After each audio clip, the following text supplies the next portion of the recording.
نحمده ونصلي ونسلم على رسوله الكريم اما بعد اعوذ باللہ من الشیطان الرجیم بسم اللہ الرحمن الرحیم انا انزلناه فی لیلۃ القدر وما ادراک ما لیلۃ القدر صدق اللہ العظیم اللہم صلی علی سیدنا و مولانا محمد معدن الجود والکرم وآلہ وصحبہ وبارک وسلم الصلاۃ والسلام علیک یا سیدی یا رسول اللہ وعلی آلک واصحابک یا حبیب اللہ۔ حمد و صلاۃ کے بعد اللہ تعالیٰ نے قرآن مجید میں ارشاد فرمایا کہ انا انزلناہ فی لیلۃ القدر، فرمایا بے شک ہم نے اس قرآن پاک کو لیلۃ القدر میں نازل کیا ہے، قدر والی رات میں نازل کیا۔ وما ادراک ما لیلۃ القدر، قرآن مجید کے انداز پر غور فرمائیں، فرمایا تم کیا جانتے ہو کہ لیلۃ القدر کیا ہے، تمہیں کیا خبر ہو کہ لیلۃ القدر کیا ہے۔ اس کی اہمیت دیکھیے، میں کہا کرتا ہوں کہ صرف اس ایک فکرے کو دیکھ لیا جائے، وما ادراک ما لیلۃ القدر، اور تم کچھ جانتے ہو کہ لیلۃ القدر کیا ہے، تمہیں کیا خبر کہ لیلۃ القدر کیا ہے۔ لیلۃ القدر 1000 مہینے سے بہتر ہے۔ ان آیات کو دیکھیں اور ساتھ نبی پاک صلی اللہ علیہ وسلم کا وہ فرمان دیکھیں جس میں حضور علیہ السلام نے فرمایا تمہارے پاس ایک مہینہ آ رہا ہے رمضان کا، اس میں ایک رات ہے جو 1000 مہینے سے بہتر ہے، اور یہ لفظ کتنے جھنجھوڑنے والے ہیں۔ حضور علیہ السلام نے فرمایا جو اس رات محروم رہ گیا وہ ہر نیکی سے محروم رہ گیا، جو اس رات محروم رہا محروم ہی رہ گیا، اتنی بڑی بات۔ فرمایا تنزل الملائکۃ والروح، اس دن فرشتے اور روح القدس یعنی جبریل امین اترتے ہیں، فیہا اس رات میں، بِإِذْنِ رَبِّهِمْ مِنْ كُلِّ امر، اپنے رب کے حکم سے ہر خیر کے کام کے لیے۔ سلام، یہ رات سلامتی والی ہے، ہی حتی مطلع الفجر، یہاں تک کہ فجر طلوع ہو جائے۔ سرے شام سے لے کر مغرب سے لے کر فجر تک یہ رات سلامتی والی۔ اس کو لیلۃ القدر اس لیے کہا جاتا ہے، ہمارے مفسرین فرماتے ہیں کہ اس دن قدر والی کتاب قرآن پاک قدر والے محبوب پہ نازل ہوئی اور قدر والی امت کی طرف بھیجی گئی۔ نبی پاک صلی اللہ تعالیٰ علیہ وسلم نے جب پرانی امتوں کی عمریں دیکھی، نہ کسی کی 1000 سال ہوئی، کسی کی اس سے زیادہ ہوئی، تو اللہ کے محبوب علیہ السلام کے دل مبارک میں یہ خیال آیا کہ میری امت کی عمریں تو بڑی تھوڑی ہوں گی، تو کیسے اتنی لمبی نیکیاں کر سکیں گے، تو اللہ تعالیٰ نے پھر لیلۃ القدر عطا فرمائی۔ گویا اس ایک رات میں جو آدمی نیکی کرے، 1000 دن نہیں، کتنا لوگوں کو شوق ہے کہ کوئی ایسا جیک لگے، یکدم میری ساری چیزیں بڑھ جائیں، اس پر بھی تو ذرا غور کریں نا۔ یہ ایک رات 1000 دن سے نہیں، 1000 مہینے سے افضل ہے۔ 1000 یکدم آپ کی نیکیوں کی عمر 1000 ماہ تک چلی جاتی، کتنی بڑی فضیلت کی بات ہے۔ میرے رسول کریم صلی اللہ تعالیٰ علیہ وآلہ وسلم خاص توجہ دلاتے، اس رات کے حوالے سے خاص توجہ دلاتے، اور یہ رات کب ہوتی ہے صحیح حدیث میں موجود ہے۔ نبی پاک صلی اللہ تعالیٰ علیہ وسلم نے فرمایا کہ اسے رمضان کے آخری عشرے میں تلاش کرو۔ گویا یہ جو 5 طاق راتیں ہیں نا، 21ویں، 23ویں، 25ویں، 27ویں، 29ویں، ان طاق راتوں میں اس رات کو تلاش کرو۔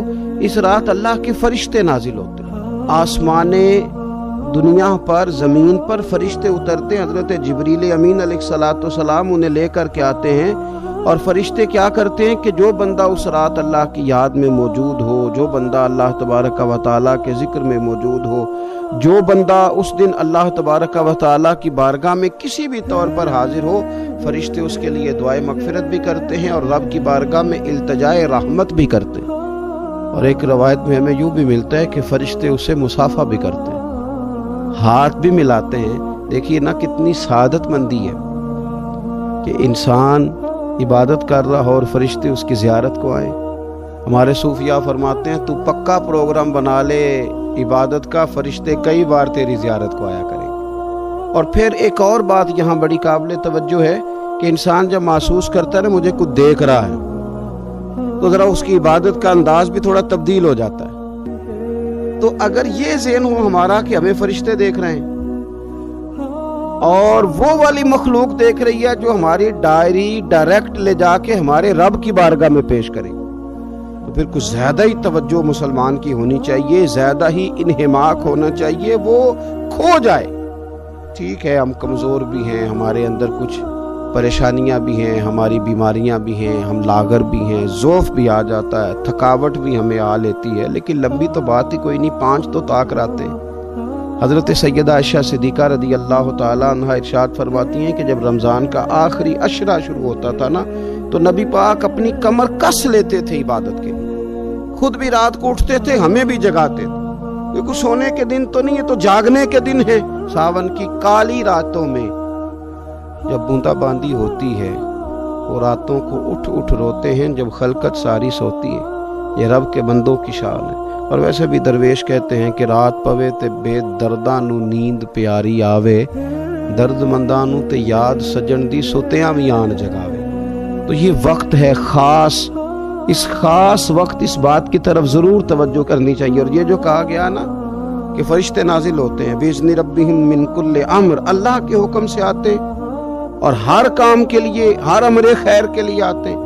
اس میں بھی ہمارے مفسرین نے لکھا ہے کہ وہ تمہارے لیے پورے سال کا فیصلہ کریں گے کہ تمہیں کیا دیا جائے گا، تم کیا حاصل کرو گے اللہ تبارک و تعالیٰ کی بارگاہ سے. تو اس کا معنی یہ ہوا کہ پھر تو یہ لینے کی رات ہے.